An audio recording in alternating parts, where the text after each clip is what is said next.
Welcome to the October meeting of the Access Pacific User Group. Glad you could all join us. Look forward to having you share in kind of a different and unique and interesting presentation. I've known Pat for a long time. I think we first met around 2005, 2006, sometime in that time frame, either at an MVP summit or at the Developers Kitchen that Microsoft had. Yeah, I think that was where we first met. I think that was it, yeah. In 2007. Pat is a super moderator at Access World Forums and also one of the top contributors there. She's a frequent contributor to this and other user groups. And one of her best things is she's a tireless advocate for Access in general. And we're glad to have her with us tonight. Bound forms with crosstab query data. Bound forms with crosstab data. I don't want to say query, I want to say data. Many years ago, when I was still active, I had a client, or the company I was working for had a client who wanted a scheduling form. And they did occupational therapy for, primarily they were rehabbing people who were injured on the job. And they were moving from spreadsheets to Access and wanted to have the database for reporting and statistics, but they wanted to retain that scheduling form with the days of the week across the top. So there were 5 columns and down the side, 1 row for each. I think it was a half-hour slot, so there would have been 14 or 16 slots down the left side. They wanted to retain that grid for their data, because all of their data, their intake people, well, not their data intake people, their patient intake people were used to that, and they wanted to retain that. So we negotiated actually several days before we finally agreed that we would take it on, and they understood it was going to be a more complicated and therefore more expensive design. But it worked out really well. And so I'm looking forward to seeing what Pat does with her approach to that same concept. So with that, I'll turn the time over to Pat with the request to give us a little more about herself, if she would like to, some of her work, and how you will prefer to handle questions. Take it away, Pat. Okay, so we'll start with the question preference. This is a pretty informal presentation, and so if you make me lose my place, I'm just going to repeat myself. So feel free to ask me a question. You know, if it comes up, it doesn't matter. You don't need to hold them. There's nothing that is going to disrupt my flow. I'll just be repetitive. I've been in the business since before I could vote, and I'm pretty old. I started working in IT in 1968. And someday, if you have a few minutes, I'll tell you how it happened, because it's kind of an interesting story. But anyway, so I spent most of my career developing software for the mainframe, designing applications, managing projects. And very early in my career, I ended up as a consultant, and I ended up traveling the country working, bag and baggage with my husband, my daughter. And when my daughter was around 8, I guess, we decided it was time to come home to Connecticut, because it's hard moving a little kid around the country, very disruptive to them and not really fair. So we decided to come home to Connecticut and settle, because both my husband's family and mine were in the area. However, in our search for jobs in Connecticut, we had an opportunity to come in for us to go over to Kuwait for a year to work. And we said, well, what the heck? Because, once we go back to Connecticut, we're never going to move again. So we'll do it. And so we spent a year in Kuwait developing a human resources system for the Dewan Mosathain, which is the Civil Service Commission of Kuwait. And then after that, we came to Connecticut and our lives became boring. So we're ordinary now people. But again, and then in the 90s, early 90s, I was introduced to Microsoft Access on a project I was working for Reader's Digest. And I'd never worked with Access before. And, the manager said, well, this is kind of a new product, and we think it might be useful for this little thing. So why don't you give it a shot? And much to my surprise, I completed the task in a week and a half. Okay. So it took me about a quarter of the time it would have taken me to do a similar project in COBOL, plus I had to learn the tool. So how bad can this be? And once I discovered that if I could link to SQL, we were not using SQL Server. We were using DB2, which was an IBM's version of a relational database. Once I determined that I could link to this database in the sky, I called it at that point in time. We now call it the cloud, but in the sky, and actually update the data, I was sold. I was never going back to COBOL. They were going to have to really pay me a lot of money to make me work as hard as I did to work in COBOL when life was so easy using Access. And that's where we are today. I love Access because basically I'm a lazy person. I don't want to, if I don't have to do it, I don't want to do it. And there's an awful lot of stuff that Access just does for us that we don't have to worry about.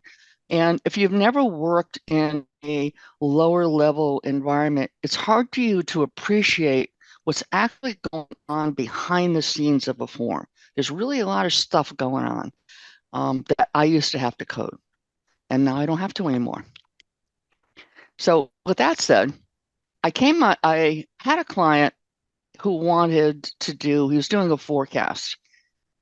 And, the forecasting kind of lends itself to this type of a crosstab appearing form. And so I, of course, didn't want to do it because I didn't want to make, I wanted normalized tables and everything else. Okay, let me just put my brain to think about how I can do this and not violate any of the underlying principles of development. And I actually came up with a solution that works pretty well. So this is the result, okay? And we start with this form here. We see this is like the forecast for 2023 and a little 2024, and it's got less data. So basically, this is expenses. So expenses are the things that we are forecasting, and then we've chosen the year, which is on the top, and then the months, okay? And then, we've got totals on the right and totals on the bottom. So everything looks like a spreadsheet. So if I want to add a new expense type, I can put my drop down and let's do pool maintenance. And I can start and I can put, numbers in across, oops. I'm sorry, got my hands fell off the keyboard.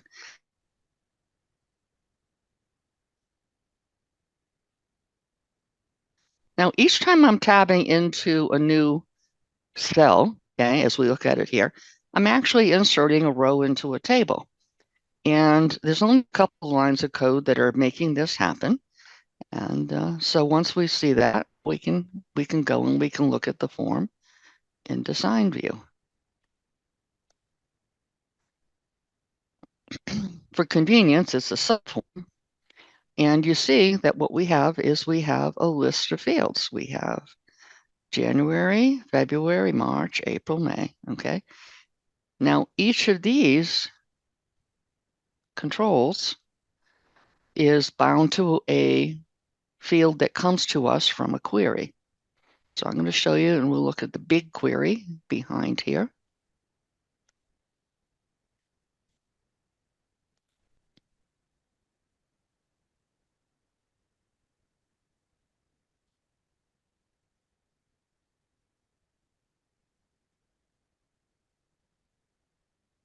All right, so January is our anchor because every year has a January. And then we have a query for each of the other months of the year.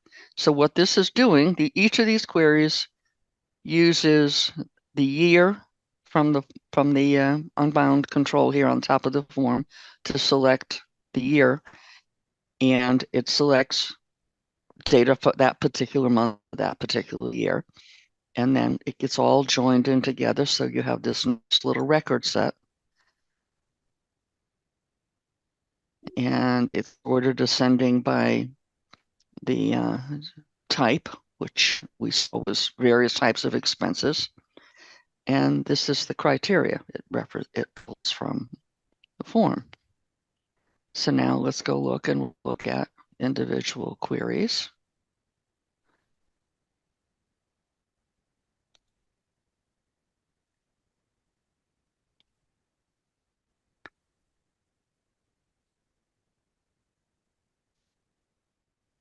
Start with April because it's alphabetically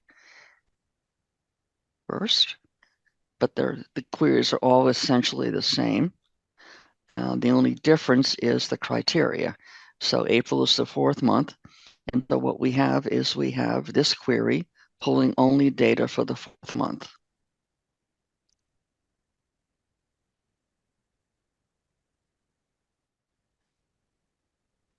And then now we look at the events, and we have only code in the before update event.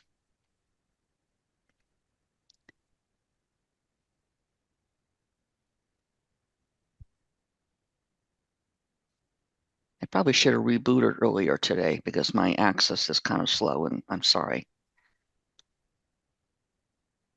So the code is identical in all the procedures except for the hard-coded values. And I could probably have gotten around this, but it just seemed just straightforward and easy. There's only 12 of them to just write them out this way. So it's looking at the old value to see if it's there. And if it is null, then we are populating the date field with, in this case, March, plus the year on the form, and then the data type that's in the January column. And then we update the change date to now. So, and that's it. That effectively inserts a row in the table by just populating the field because of the way queries work and the way joins work. That's it. There's no append query. There's no other code. That's it. So the table itself that we're updating, estimated expenses, looks like this. So let's see if we sort this descending by. So we just saw a few minutes ago where I added a bunch of things in 2024. I added something for January, February, March, April. And these may have been there already. I don't know. Yeah, I think these were there already because I did them earlier this afternoon. So that's it. Now, I have not, I have done this, I have used the technique for other estimating type of projects. I mean, I had one client who was doing estimates for by the year. And so instead of having 12 columns, one for each month, we had 20 columns, one for each year. I've never done more than 20 columns. I'm thinking that maybe someday I'll just fool around with it and try to do 31 days, but I don't think I would ever go more than that. It's better suited to fixed data, if that makes any sense to you. Something that's not going to go wider than what you have allowed. Okay. All right. Is everybody lost? Do you want to go over it slower using the the PowerPoint? To the contrary, you said it was very straightforward and quick, and I'm astonished at how straightforward it really is. It is, and it's like one of those things where like it comes to you in a dream. It's like, well, why don't I just try that? And I tried it, and it worked. Yeah, I wish I had known this 12, 14 years ago. I would have been a hero. Right. They loved me because, especially since I made a lot of stammering because I really didn't want to do this because none of us want to do this. Mm-hmm. However, doing it like this, I don't think it's a problem. I don't like having to hard code stuff, but again, who cares? It's just it's not bad enough, and it's not like it's difficult to understand. And I think having it hard coded just makes it crystal clear how the form works, so that if somebody picks this up, they can easily see the pattern and what they have to do to make it work for themselves.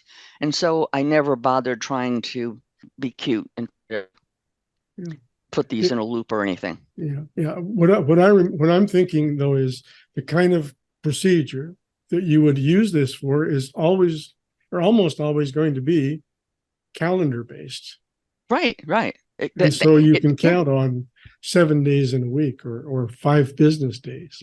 Right. Or 31, if you want a whole month, 31 days in a month, 7 days in a week, 5 days in a week, 12 days, 12 in a year. Yeah. In the case that 20, I mentioned, we've got either if it's an 8-hour day, you've either got 16 or 14 slots. Right. And those are fixed numbers. Right. So, yeah. Outstanding. So what it looks like is pretty much your limitations tend to be how wide can you make the form and make it not awkward. So I've got this expanded fairly wide. We can show a fairly good sized number, in here. If I had to go much wider than this, it might get awkward. I don't know how wide these things are. 2,000, probably you can go to 100,000. So maybe a big company, we might have to have a wider form, or they might have to scroll. I don't like having to make this scroll. The objective is to make it fixed. So you can use a smaller font. You have options, or you can reduce the size of this column. So let me show you let me go to the PowerPoint, because I did make it and update it. So you may as well look at it. And then, because this is what you're going to take away with you, because when you wake up in the morning, you're not going to remember what I said. So let's go back to the PowerPoint. So it starts out and it shows you what the problem is, which is what we have a matrix type of data, and this is what we want it to look like. And then on the next form, it shows us what the underlying table actually looks like, which is as normalized as you would expect it to be.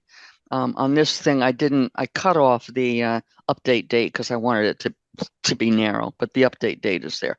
So you see the date and time when the record got saved. And then there's a few words about why we're doing this and why the users like this kind of view, and so why we should try to give it to them if we can. There's another example in the database, which I'm not going to go into because it's much more complicated, and this is the simplest thing. So the other example does expenses across the top. Now, in your mind, you can picture this. Expenses really aren't fixed. So expenses across the top is really a bad example. And it is a bad example. But I did it just to show you that you can do it. The thing is, you're limited in your horizontal width.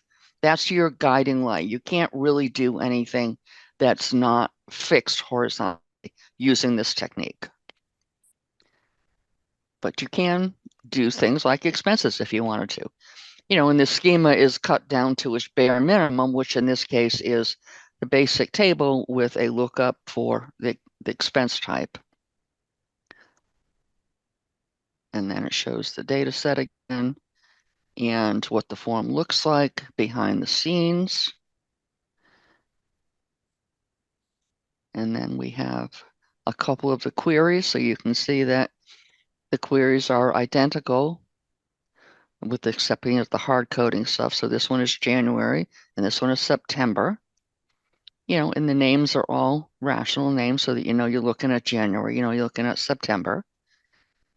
And then we have the join it all together query, the all query, which is never going to look neat because it's just it doesn't fit the window that we have here.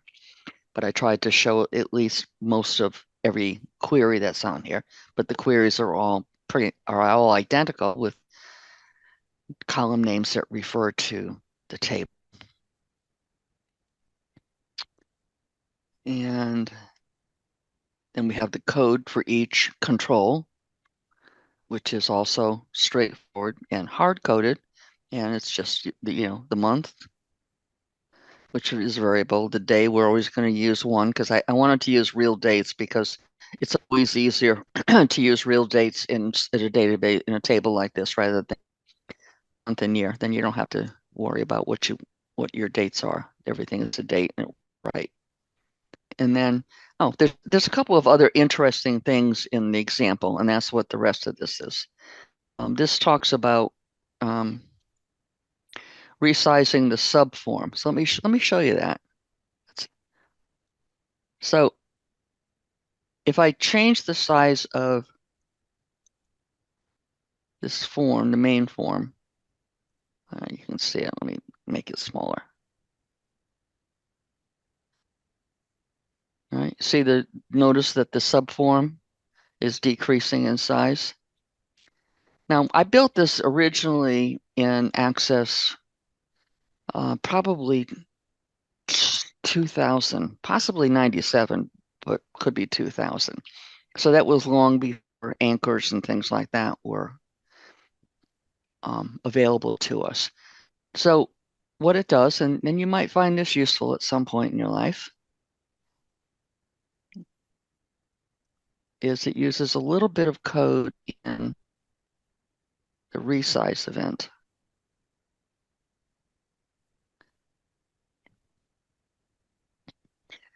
That uses it does left-right padding and top-bottom padding. And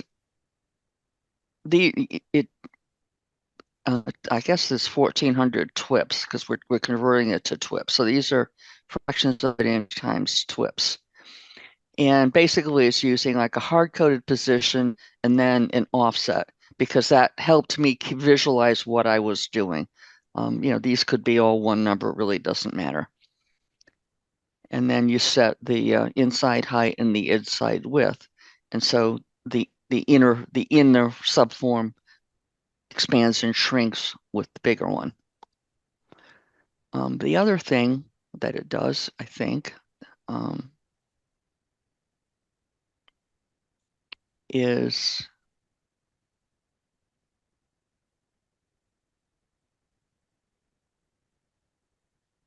if you'll notice, the subform has a background color. Now, most of your datasheet subforms aren't colored, and so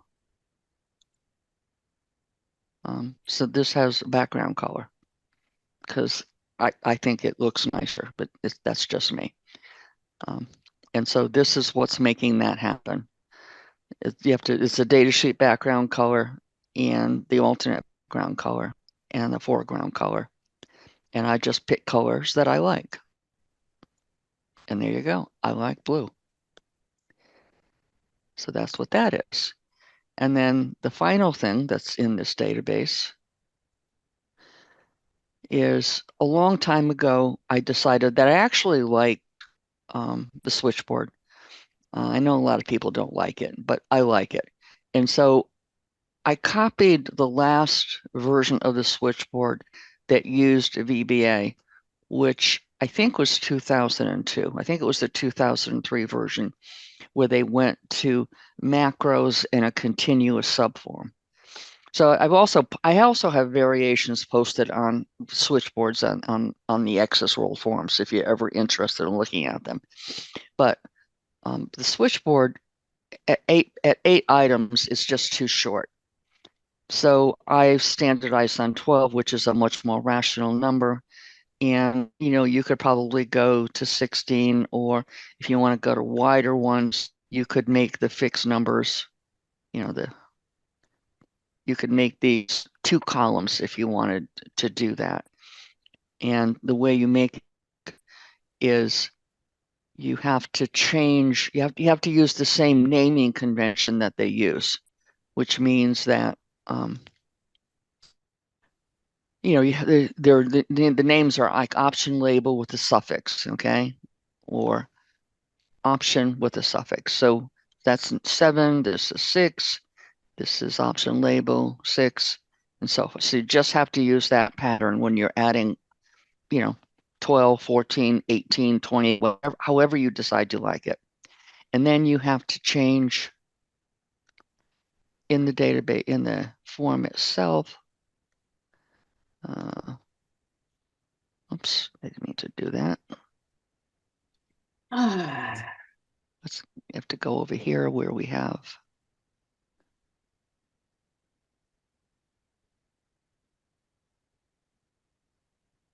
somewhere there's a 12. So anyway, so there's one variable you have to change from 8. Oh, here it is. So you have to change this constant from 8 to 12 or whatever you want it to be. And that's how you make that switchboard work. And I think that's all that we have in this database to show you at this point, unless you have questions. Yeah. You want to unmute yourself? And Is there somebody sleeping back there? You're snoring? I heard somebody warming up for a question. Well, No, maybe not. yeah. Has anybody tried something like this in the past themselves? I know the solution that I mentioned. We used a temp table and swapped data in and out of the temp table, which was fast and effective, but it was a lot more complex than what you did. Right. And no more. I mean, the results were no better. Right. In the end, so I'm thinking that would. I'm all about simple when possible. So the other things, if you take this home and you look at it yourself, this is the expense example. So you can see across the top, I only did 4 types of expenses: electric, insurance, heat, and admin, because you have to create queries for each one of these. So clearly, this is not a good fit for this particular kind of data. And the other example that's in here is a report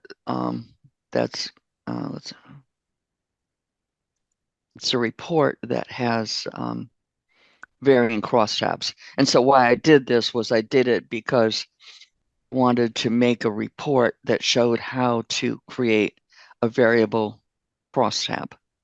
So you can put labels across the top with these things like this, because this we do want to do for a lot of kinds of things. Usually we start when we have a crosstab that we end up needing to make a report like this. So it's more that kind of thing than actually having to have a form that looks like a crosstab. It's you have a crosstab that you want to display in a report. So again, that's worth investigating, and that's another. It's different from other samples I've seen, and it requires less code. Essentially, what it does is it takes the fixed items and it puts them in a table and assigns them a number. So this goes in row 1 of the table, this goes in row 2, this goes in row 3, this goes in row 4.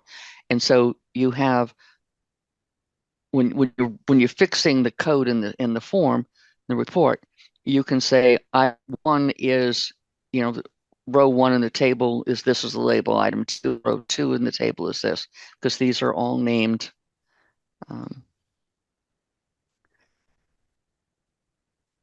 These are all named 1, 2, 3, 4, like that. And there's a table behind the scenes that maps 1 with electric, 2 with pool, 3 with whatever. And that's how you get the labels in here. But that's not why we're here. Okay, George, I'm done. I'm not talking anymore. Hi, Pat. It's Paul here. Hi, Paul. I was trying this earlier today, and I finally got it to work about 10 minutes before the meeting, but only for one field. As soon as I tried to add a second query, it becomes read-only. In my case, it's like think of an invoice type of thing with a header and a detail table. I'm sorry. So you're trying to reproduce this sample? At this point, I'm only just trying to get an editable query. Okay. And so I have a a query for the master or a query for, one type of detail and a query for another type of detail. If I put in the master and one of the details, they will all be editable. As soon as I add a second detail, it loses it. It becomes read only. Okay.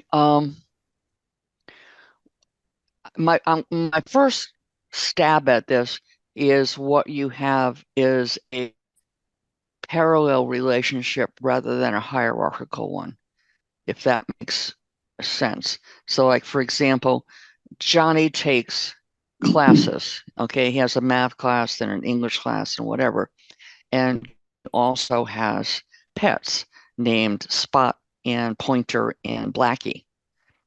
Well, the pets are related to Johnny and the classes are related to Johnny, but the pets and the classes have nothing to do with each other. So a query with those three tables would not be updatable. I don't think that's my situation. I have again, think of it like an invoice table. So the invoice, I have a master table. So I have the customer, the date, all that stuff. And then in the detail table, we have different types of things of fare, fuel, airport fees, whatever. So I have a query that just pulls fare information, and it's another query that just pulls fuel information. So there's an AR key that relates the master table to the detail table. So in the detail query, I'm simply saying, give me all the ones where the detail type is this. So like I said, it doesn't matter which detail type I add, but as soon as I add a second one, I lose the editability. Okay, so do you want to show your screen? Does everybody want? Okay, we can. Well, it's at work, so I probably can't. Maybe I can. All right. Tomorrow Well, I can throw together a sample because my data's in SQL Server as well. okay. All right. So let's look at this query, this join all. Okay, and let's see if we can figure out what your problem is. So we have 12 queries here, and they are all updatable. So when I make a change in that form, data is being either updated or added to in one of these queries. Now, I don't know that it matters that every one of these queries is pulling data from the same table. I don't think that logically matters. The relationship does matter because, as you can see, everything, we have one table on the left and we have each of these tables is related to it directly. So if we just move these things around. Yeah, and that's my situation, except the only difference being I have one key field. It's an identity field in SQL Server, auto number, that relates the master to the detail. Okay.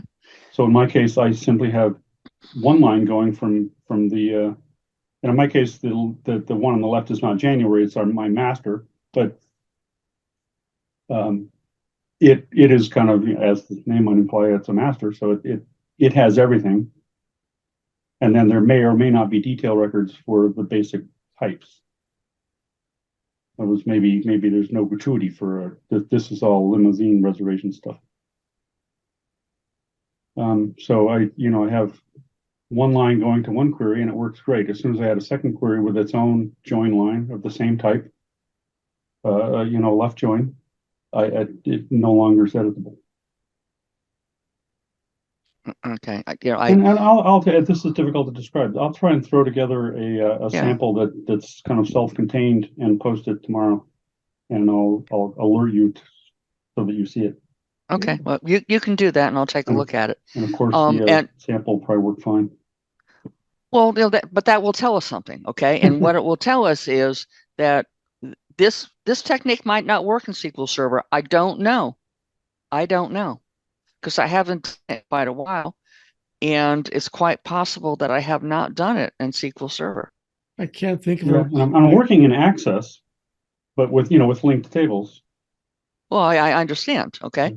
Okay, I'll put together a sample tomorrow and then we'll see Okay. where we are. You know, but like something like an upsert query doesn't actually work in SQL Server, but it works in Access. Mhm. So there are some things that are not quite the same. You know, so a quick try would be to copy these two tables, you know, to a dummy SQL Server and link to those and see if this query works. Okay, that's another thing you can do to see if it's a difference in how SQL Server and Access behaves. Yeah, Now I you may have do that now. too.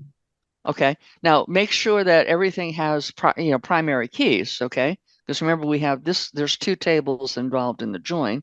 One Right. is the expense type, which is essentially a lookup table, and the other one is estimated expenses. All right. So Access is very flexible about a lot of things. And so these would probably work if I didn't have primary keys. They will not work in SQL Server if you don't have a primary key. I understand. They both do. Okay. All right. So All right. I don't want to take everybody's time. I'll okay. make up All a right. sample in the So morning and we'll go from that's there. it. That's the best I can do guessing without saying anything. I understand. I've been in your situation many times. It's hard. Okay. Thank you. Okay. It is a puzzler, isn't it? Are there any other questions or comments? Okay. Well, let's throw the floor open. We've got about 20 minutes. Okay. So you promised me earlier that we were going to talk about Access linked directly to Azure. Yes. Okay. So why don't we bring that up especially if we have people who have done it. Well, I do. Okay. But my current experience is all personal use. I have no client work. So Okay. I really can't speak to that.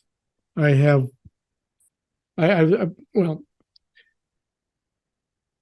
I can show you an application that I have, which works, and demonstrate the performance. So I'm going to ask you to stop screen sharing, and I will start. I have to stop, huh? Well, let me see if I can make it I think work. you can take it away from me. Yeah. Let's see here. I'm not sure where you're all going, but about 3 years ago, they switched us from an on-premise SQL Server to an Azure server. So all of my stuff is in the cloud now. Yeah. I'm sorry. Who is that? I'm sorry, Paul. Paul again. Paul. Pat, I want to thank you a lot for that example. I really look forward to kind of digging into that. And yeah, it's really beautiful the way you made it very simple and straightforward. So yeah, thank you for that demonstration.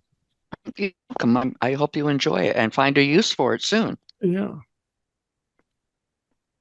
Okay, so now I'm back to my desktop and I will start this up. Okay, so can you see my desktop now? You see Grover Park, George. Okay, let's actually go ahead and share. Okay, now do you see the desktop? Yep. Okay, I'm going to start this one. Now watch how quickly it actually starts up.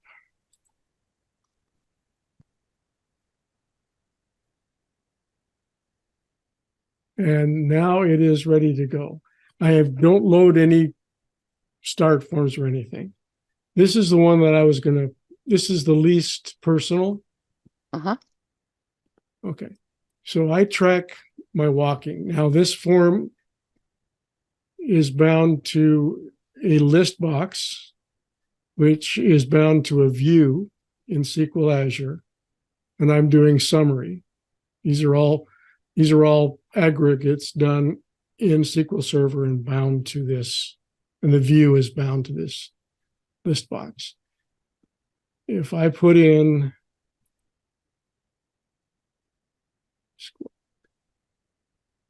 and I'll pick,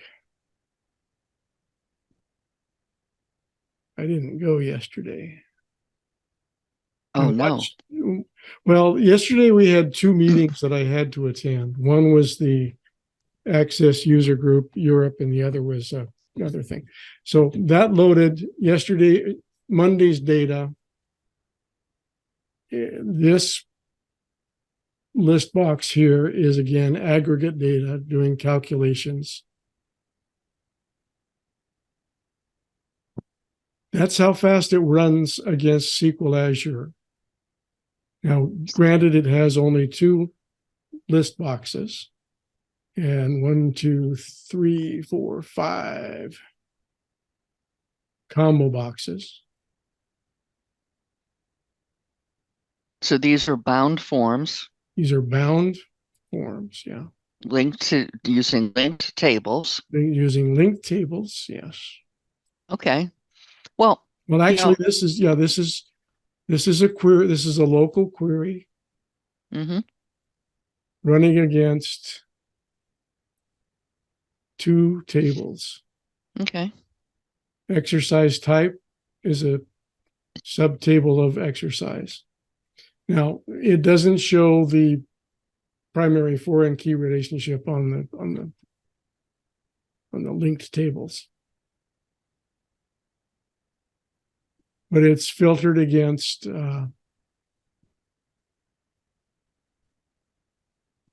where is the filtering? Well, this is a technique that I came up with some time ago, using temp vars in my parameters. So I set a parameter. Of course, Access is throwing in all these bonus parentheses. But I set a temp var to the exercise type that I'm looking for. And the way this works is kind of interesting. I'll stop and talk about that for a minute. If I select all as my option, then that sets the exercise type to 0, and the temp var value is going to be 0. So that will effectively be 0 equals 0. Every record in that table will be returned. If I set the temp var to an existing ID field, then it will match against that same temp var and bring back that one record. So this is a way to get all or one, depending on what I want. And the same is true with dates. But that's filtering that table against a single record. Now, the other day, by accident,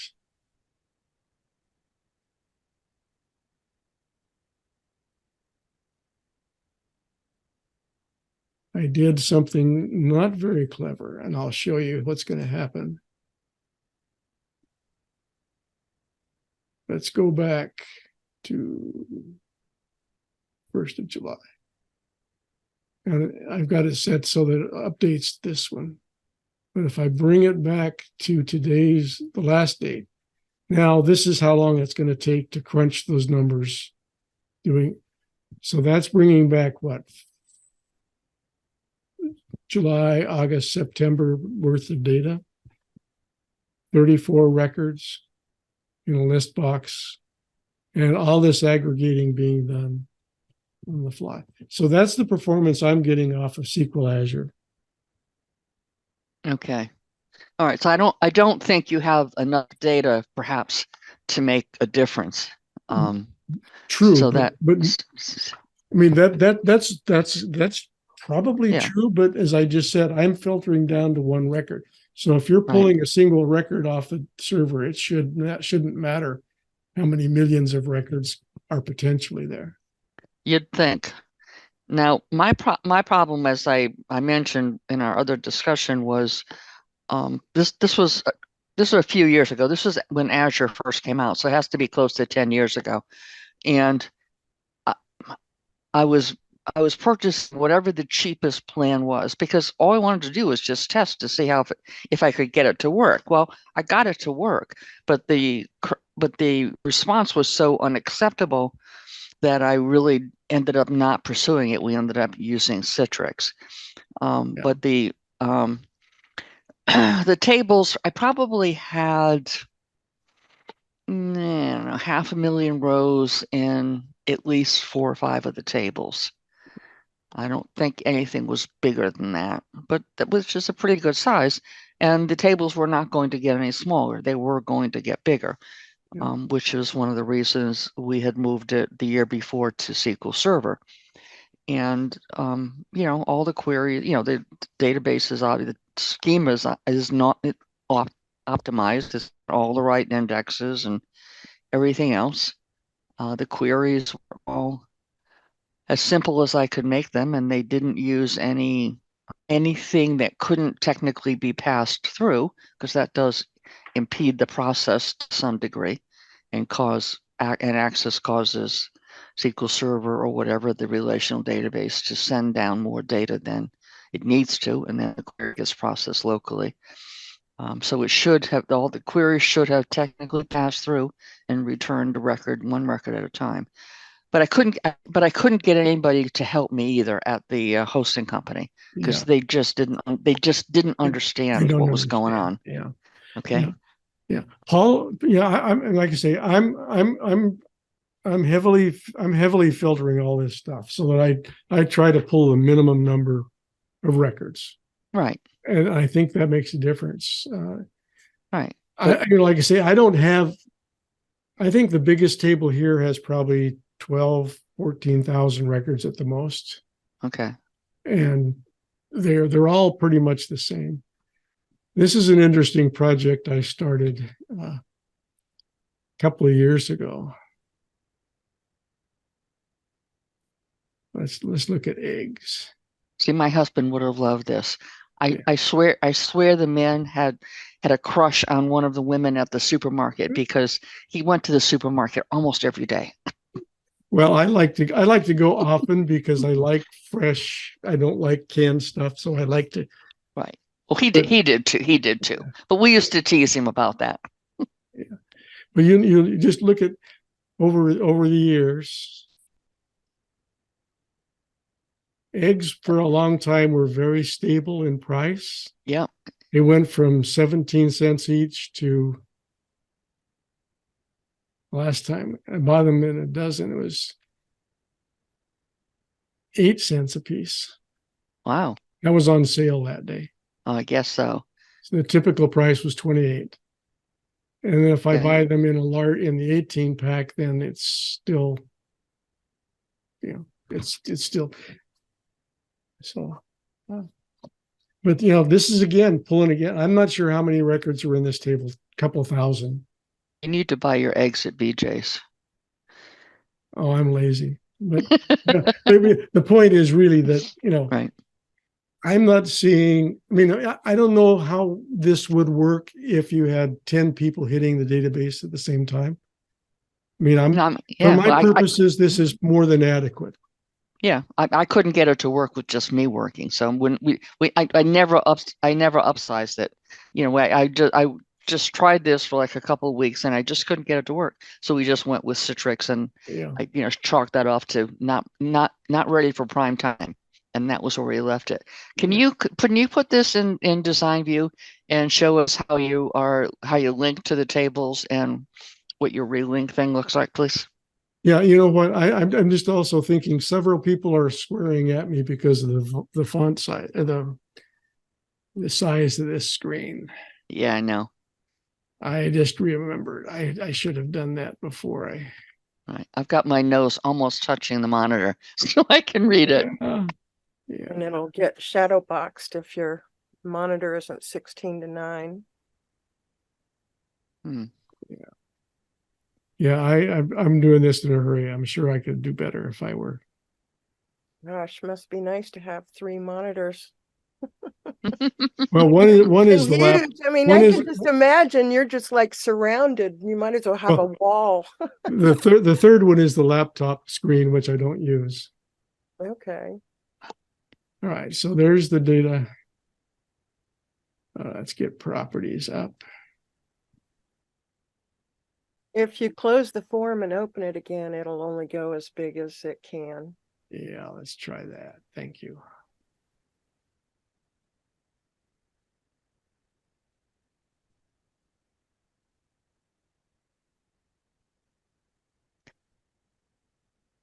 Yeah, sometimes I wish that they would add the those three little buttons on the left side as well. It's on the right side because when you got a big form like that, it's a pain to have to keep scrolling all the way to the right to make them happen. Yeah. You notice I have this bug. Does anybody? I noticed this is in your screen too, Pat. This Yes, I just bug- noticed it today. Yeah, I don't know when that appeared, but it's a I think it's been going on for about a week or two. yeah, that's Yeah. annoying. Oh, yeah. Instead of saying navigation pane, you have the little picture. Yeah, A little hieroglyphic picture there. right. All right, so there is the SQL statement. All right, let's see what happens here. One more time.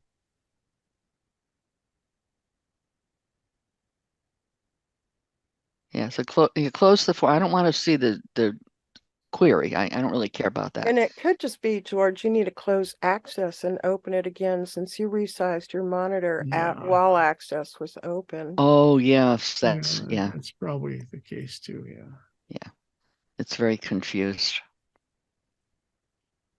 Well, actually, that's fine because I'm very confused. Now let's see. All my beautiful icons get smushed into these little circles when I go to this view.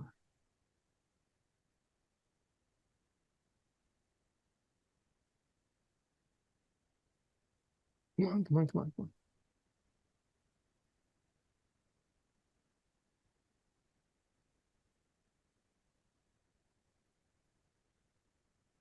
And the property sheet. All right. Oh, you trying to show this to us for a reason? Well, you asked about how it was bound, and that's really just Why don't no. you just press Shift F2 in that value and get the zoom box out? Yeah. No, I don't want to. I'm not interested in looking at the query. I want to look and see how you link the tables and the back end connection, not the query. okay. I misunderstood Yeah. what you're looking for. Okay. No, that's okay. So I use DSS English. connections, Okay. and I probably won't show this because it's got the user ID and password in plain text.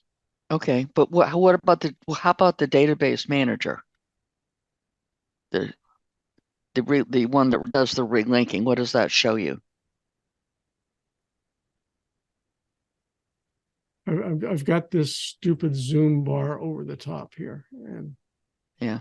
that's blocking me. Let me move that out of the way if I can. Okay. Yeah. External data. Yeah, there it is. Okay. Okay.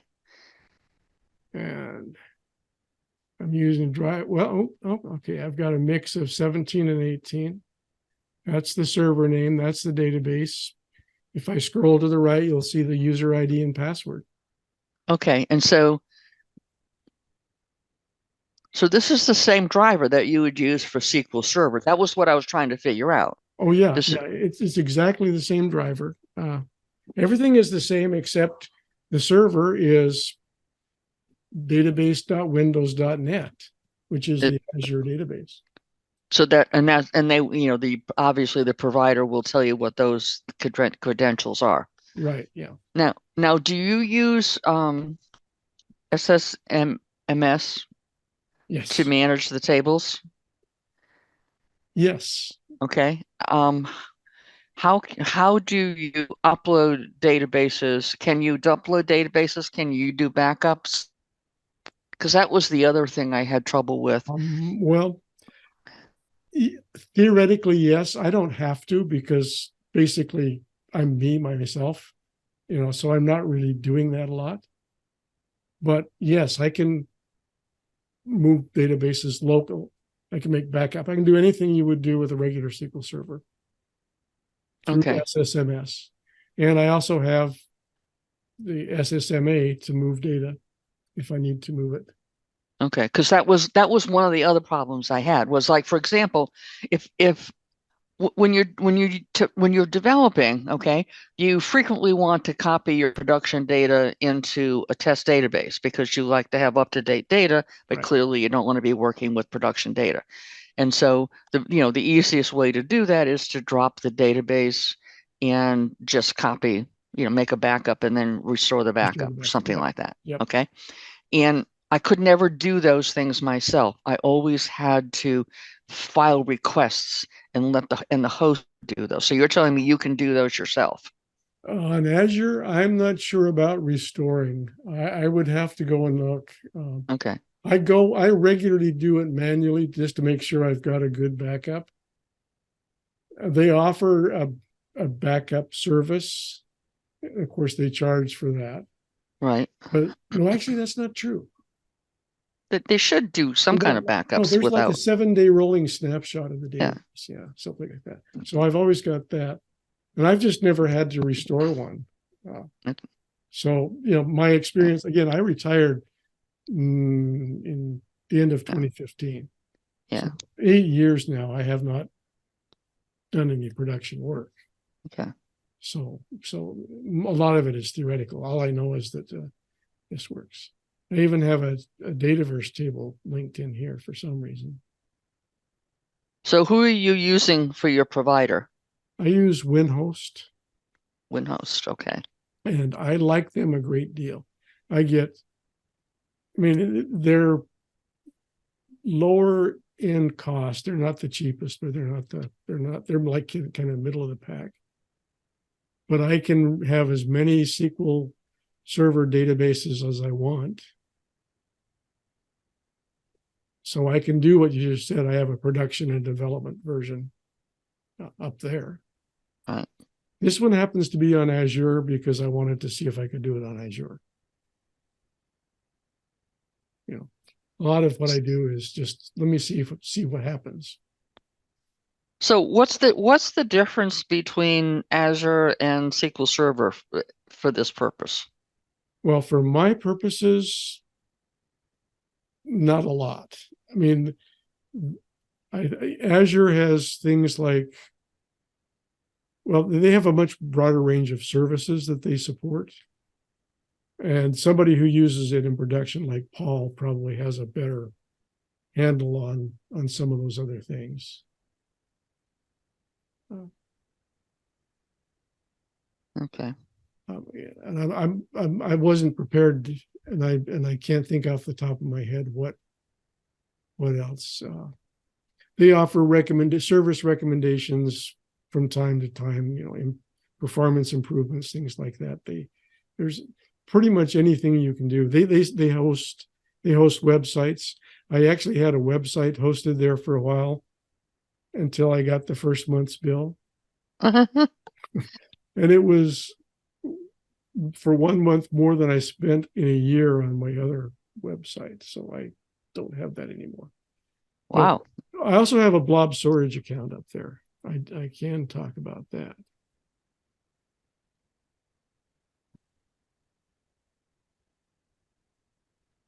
And that gives me a segue into another project that I'm working on.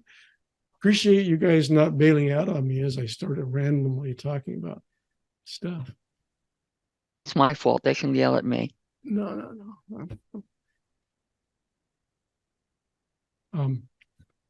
The Azure storage is part of the service that you get on Azure, along with the SQL Server databases. Okay, I was just going to say what do they base the price of your service on, since you said you have like an unlimited number of databases? Okay, so we have to split between Azure and WinHost. Okay. WinHost provides a website. They offer SQL Server or MySQL. And the plan that I have, which is again mid-range, it's unlimited number of SQL Server databases. Theoretically, I'm sure I could get into a situation where they wouldn't want to support it, but that's fine. That's okay. For Azure, each basic level minimum database, the lowest performance is like $5 a month plus tax. And then this storage account that we're looking at here, I think this has cost me like maybe $1 a month. All right. So when you said that WinHost was hosting, I thought WinHost was hosting Azure. No, so no, Azure is not WinHost. No, there are two separate things. WinHost is its own hosting company. Azure is Microsoft. Okay. Yeah.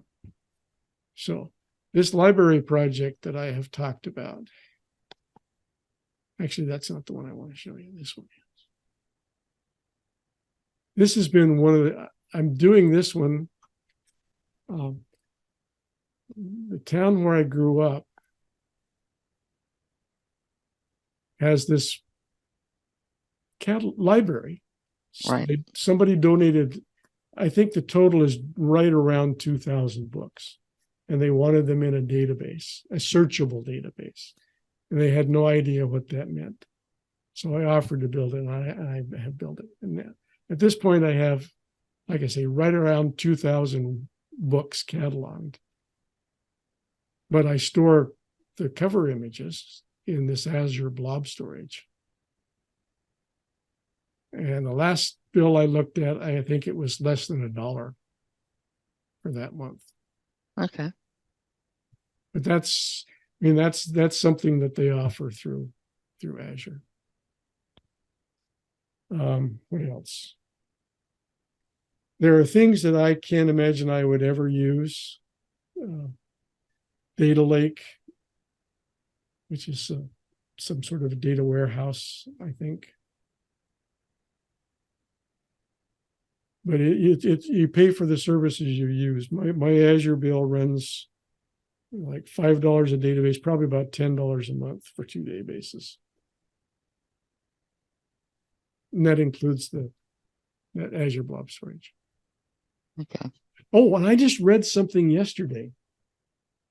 Thank you. I just read something yesterday that they are now offering free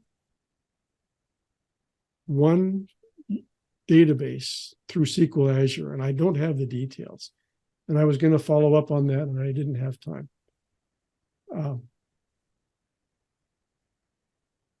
They supposedly are offering, if you go and sign up, you get one free database, one free SQL Azure database per account. And if you go and check it out, that might be something to look into as a way to try it out. Okay. Yeah. I can't remember where I saw it. It was one of those references. I thought, I got to go back and check that out. And then I got busy doing other things. Easily we're distracted, George. Oh yeah. I'm like a bird dog. If I see a squirrel, I can't concentrate on the president anymore. Yeah, I agree. Margaret has a comment here. I find this discussion to be very interesting. Things change so rapidly. Yes, I agree. Things change rapidly so fast. Yeah. Oh, there, and she's posted in the chat. She has posted the link to this free offer. Oh, okay. That I just mentioned. Thank you. So if you open the chat under Okay, let me Margaret, see if I can find that.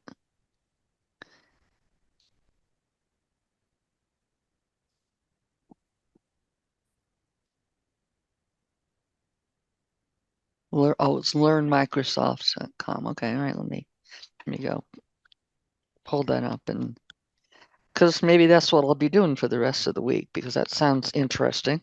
Yeah, it sounds like it's worthwhile. Like I say, I don't know how I can take advantage of it, but I think I'll sign up for one just in case. All right.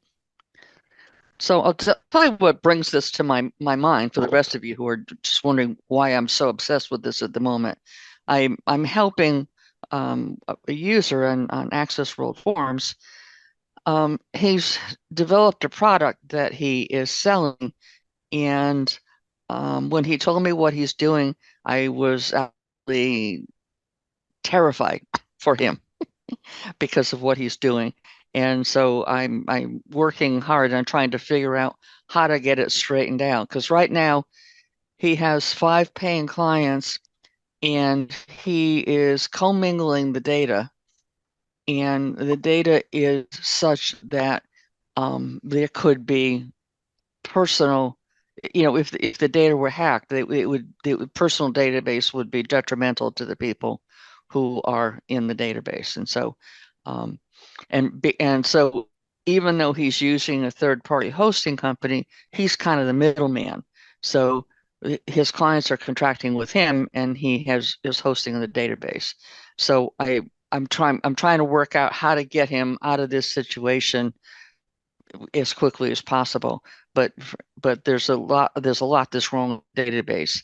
So since he's an expert in his field, which makes the application that he built is rational and well organized, and I there's a lot of nice things about the way it works and looks. However, it's built on a foundation of sand because he's not a developer.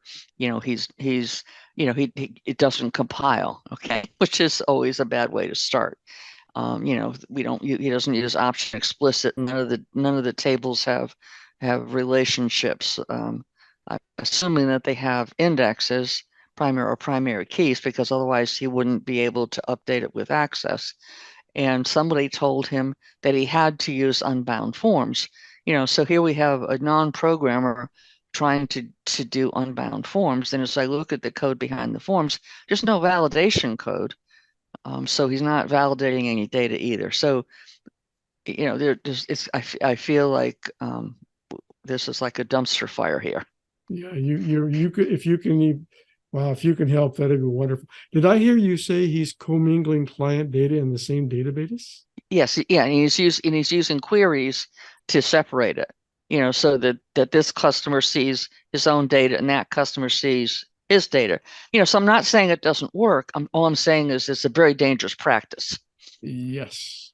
Okay. Yeah. And so right. And so that's the first thing. But I don't want to have to go through this multiple times. So I need to spend at least a few days or a week fixing up the back end so that I don't have to fix it up on 12 different client databases. I can fix it up once and then split everybody.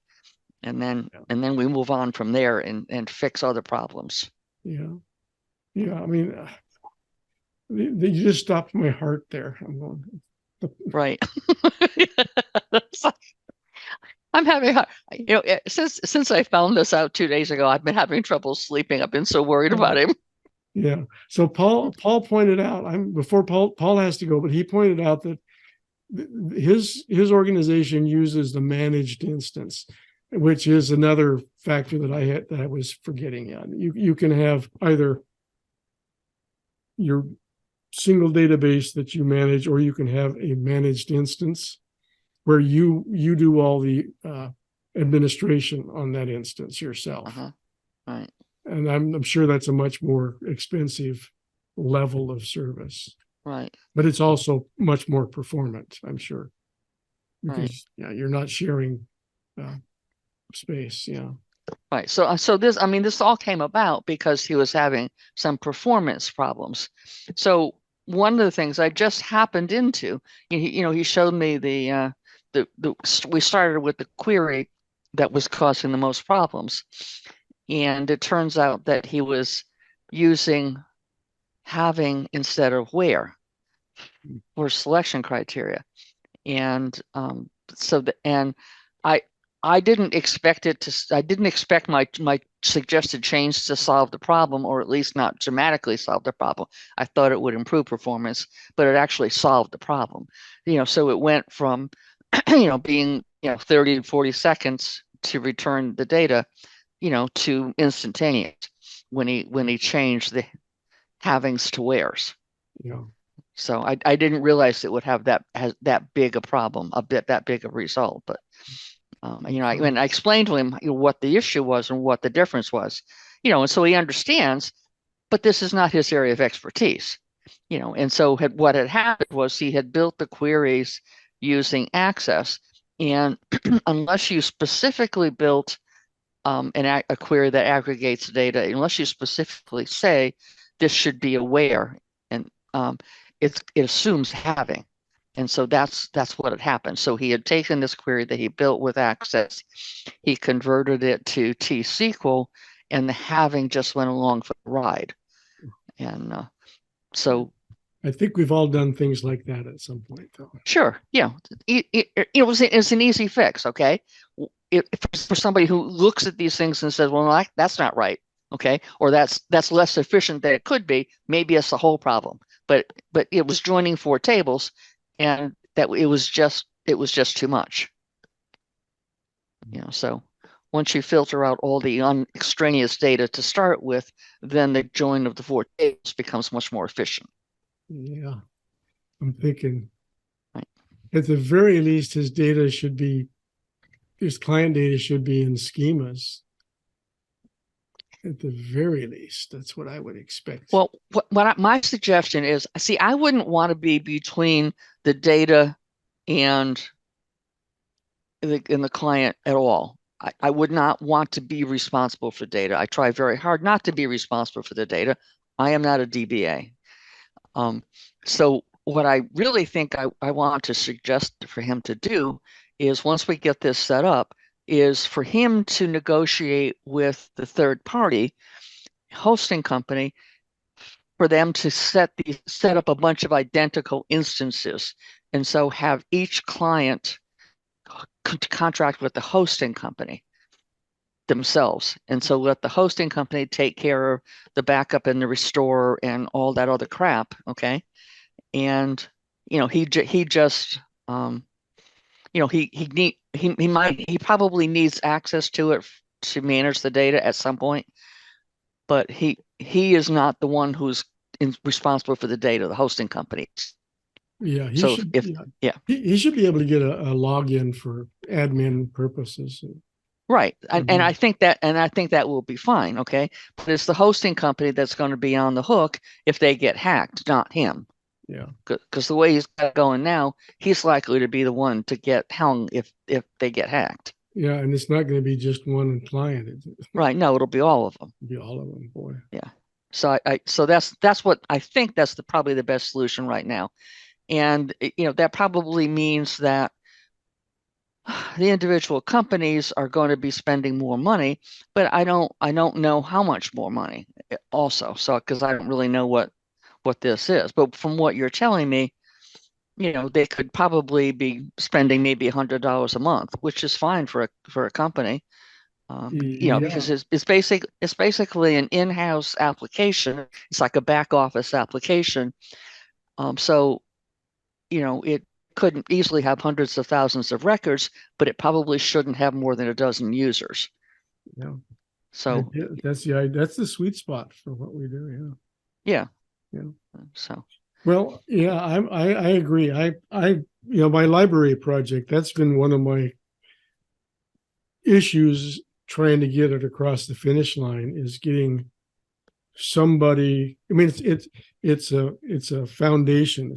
It's a nonprofit foundation with a board of volunteer directors, and trying to get somebody to step up and say, yeah, we will pay X dollars to do this task has been fruitless. Yeah. They ignore me. So I don't know what I'm going to do.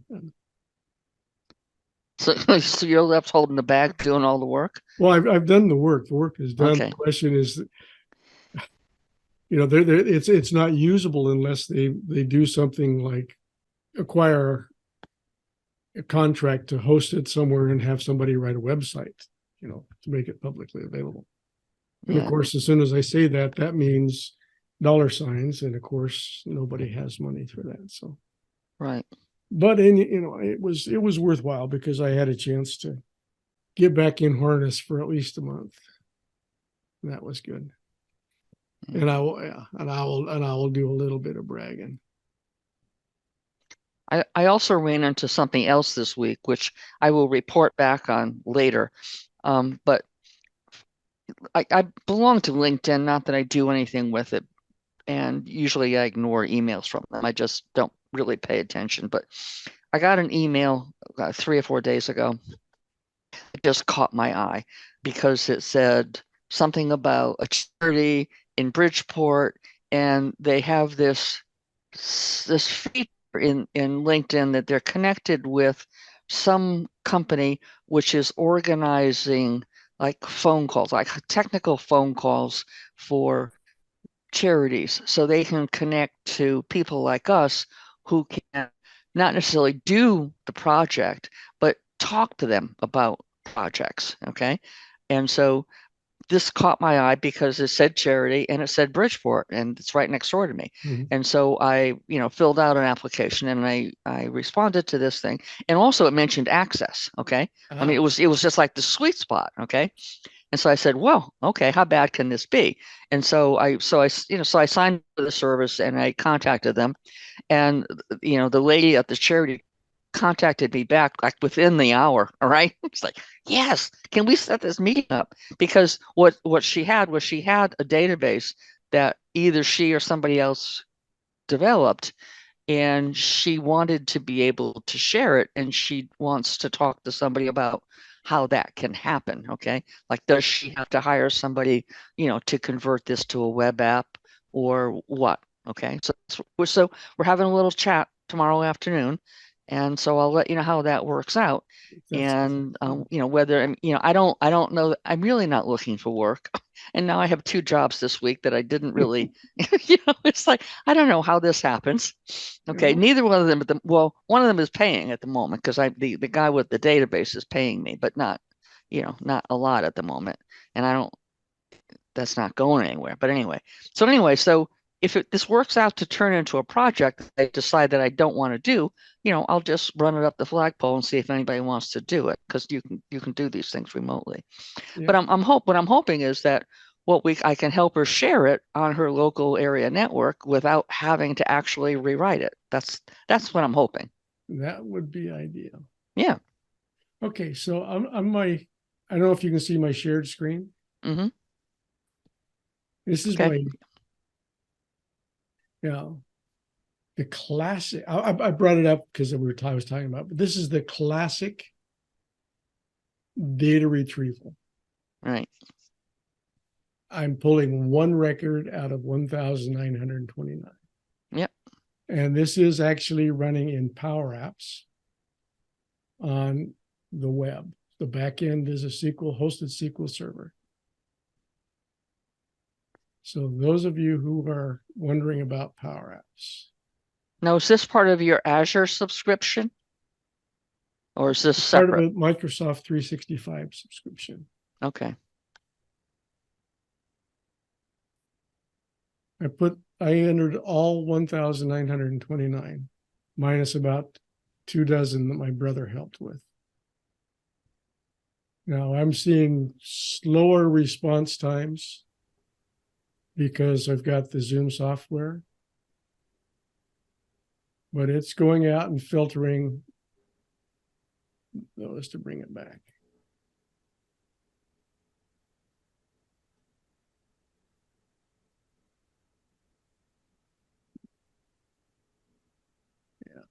It is usually going faster than that if I'm doing it. But this is the cool thing. This is the part that I get a kick out of. What's your favorite book? Somebody throw me a book title. Secret Empires by Peter, I think his last name is Schweitzer. Okay, say the name again. Peter, I think the title is Secret Empires. And I think his last name is Schweitzer, Schweitzer, but go for title first. Mm-hmm. I don't think that's going to be in this. Aren't these old books, George? Oh, there it is. There it is. Oh, is it? Okay. All right. So now, where is this data? That's my question, was where do you populate like the comments and the ISBN? Who knows everything in our world today? What big company Really? knows?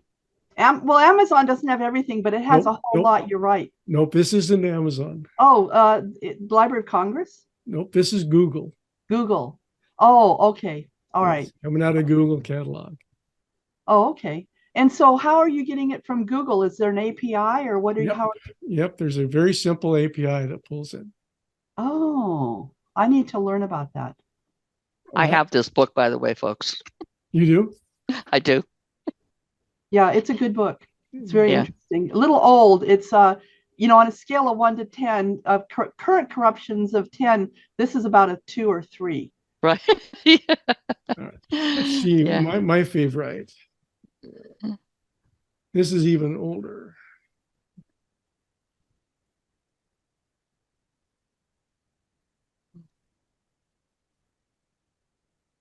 So Yeah. can you show me how you're populating the data, how you're getting the data from Google? Not right here because this is the runtime version. Oh, okay. I popped up the runtime because it was quicker than loading the. Right. But basically, you go to Google, sign up for an account, Uh-huh. enter your user key in an API call. When you hit this button, it runs that API call and brings back. I'm asking for 4 possible matches. Okay. I think it brings up to a maximum of 40. And so if I want to go to Google and learn how to use that API, what would I do as Google search term for? Google Books. Well, I go to Google Books and that just comes up with a search term. How would I actually find? Well, as for Google Books API. Oh, okay, and that'll get me to it. Okay. Great. That should get you close. I'll put that in I'll get that to you after the meeting. Yeah, because that's my retirement work, is I'm working with the library as well. Okay. So yeah, you can actually, all right, now that you get me talking, this is not as fully fleshed out. And I probably should start closing stuff.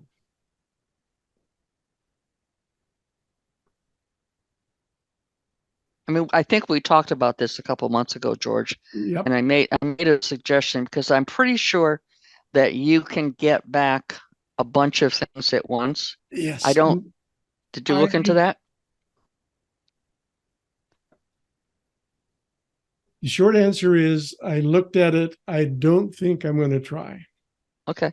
And the main reason is it's infrastructure more than practicality. Like I just showed you, I asked for the limit, or it only send back 40 responses. Huh. That was the maximum. Okay. So even if I could put in, half a dozen book titles, I'm still running up against that limit. And the technical, I just could not figure out how to concatenate the string. Okay. Because I know I've done it with addresses. Okay. Yeah, To plot points on a map, and I was pretty sure it would work for this. I just hadn't tried to do it. Yeah. But to be honest with you, I didn't put a lot of effort into it, but it's one of those things. I have a working system. Yeah. So this will do the same thing. What was the Secret Empire? Yeah. Empires, I think, plural.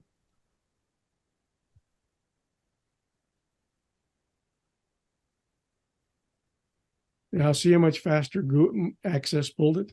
Yeah. Right.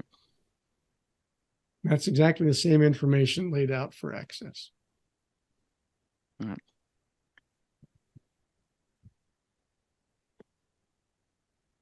So you can set this up in Access. You don't have to use PowerApps. Yeah. See, my feeling is I've got quite an extensive library of bridge books, and the problem is I didn't want to have to go through them one at a time. But I have a list. I have a lot of them in a spreadsheet with titles and things like that.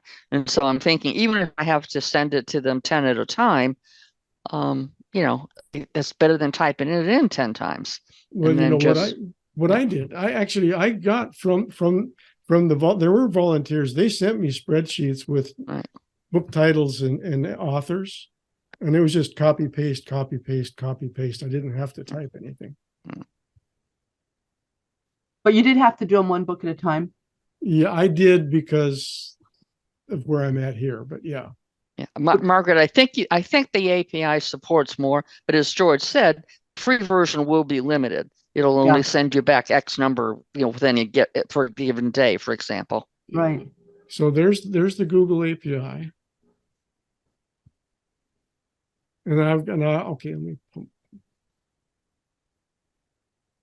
So what kind of reference library do you need for this one? Because I see JSON property type, that's not, oh, yeah, you have to parse the JSON, yeah. and does it come back as just text file? It comes back as a JSON file. So do you need to have a reference set in your tools up there to the JSON library? I can't remember. I think so. And where did you get that? Is that part of? I got it from Colin Riddington. What is Colin Readington? Is that a person or a company? Yeah, it's a person. I'm trying to see here. I don't see a JSON library. But I did this quite a while ago, and so yeah, I remember trying to do this, trying to be able to parse the JSON property types so I could look at my history in my browser history. Yeah. And I had a hard time. I don't think I ever actually got it. Yeah. This is getting kind of deep in a different set of weeds. So what I'll do is I'll put together some references for you tomorrow. Okay. And or the next day.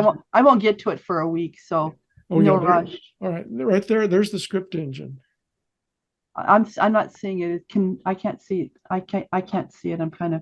Oh, here it is. Yeah. Microsoft Script Control. Yeah. Okay, let me see if I have this. Yeah.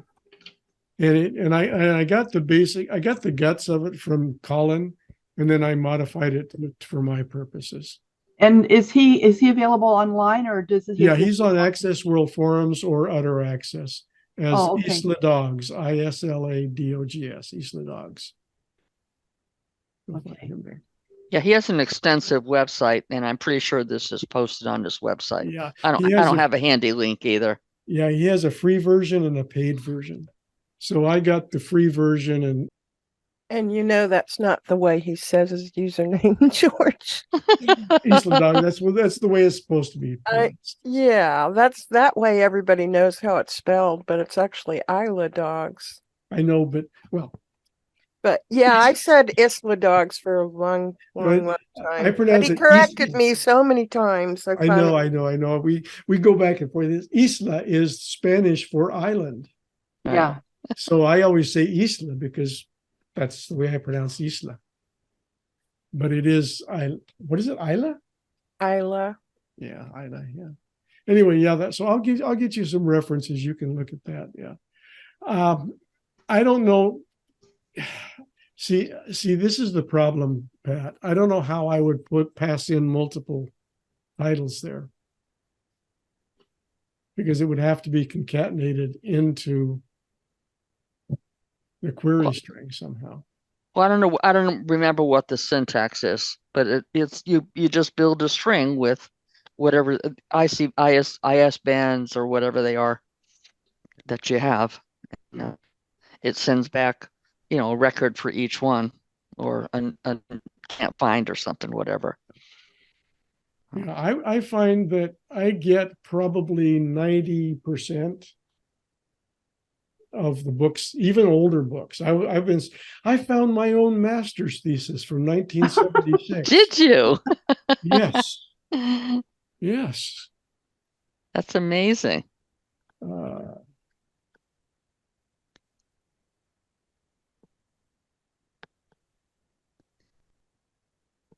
Colin Riddington.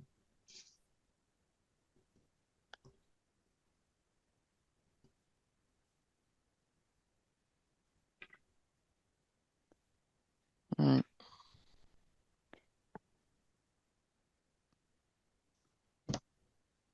Thank you. I'll go quiet again.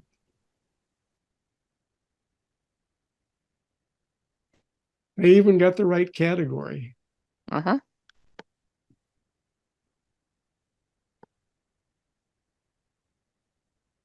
And where's the published date? I don't see the published date.